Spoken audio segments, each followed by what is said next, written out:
जस्तो दुईजना युवालाई ताकी गोली हानेर हत्या गरिएको छ। चाहिँ बल प्रयोग गर्दा भनिएको थियो कि कुनै व्यक्तिलाई इङ्गित गरेर त हत्यारा होस् भनेर भनियो अहिलेकै प्रधानमन्त्रीबाट। तर अहिले त्यही व्यक्ति प्रधानमन्त्रीको कुर्सीमा हुनुहुन्छ तर सुरक्षा निकायतर्फ दोष थुपारेर आफू उम्किरहनु भएको छ।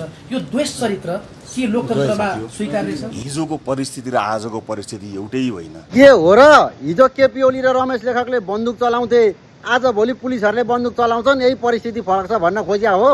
हिजो सिंहदरबार चलाउन जानेहरूलाई, जेल फुटाउन जानेहरूलाई गोली चलाउँदाखेरि सरकार हत्यारा भयो। आज चाहिँ नि सामान्य एउटा गाउँमा 100-150 जनाको झडपमा बत्ती मारेर राति अन्धो धुन्धो गोली चलाउँदाखेरि चाहिँ सरकार हत्यारा भएन।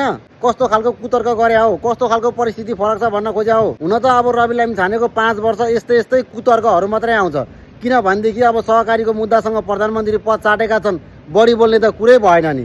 तर एउटा कुरा चाहिँ याद राख्नु होला, तपाईँहरूको पनि भाग्ने दिन धेरै टाढा चाहिँ छैन जस्तो लाग्दैछ है। कसरी लखेट्नु पर्छ भन्ने कुरा जनतालाई तपाईँहरूले नि सिकाउनु भएको छ।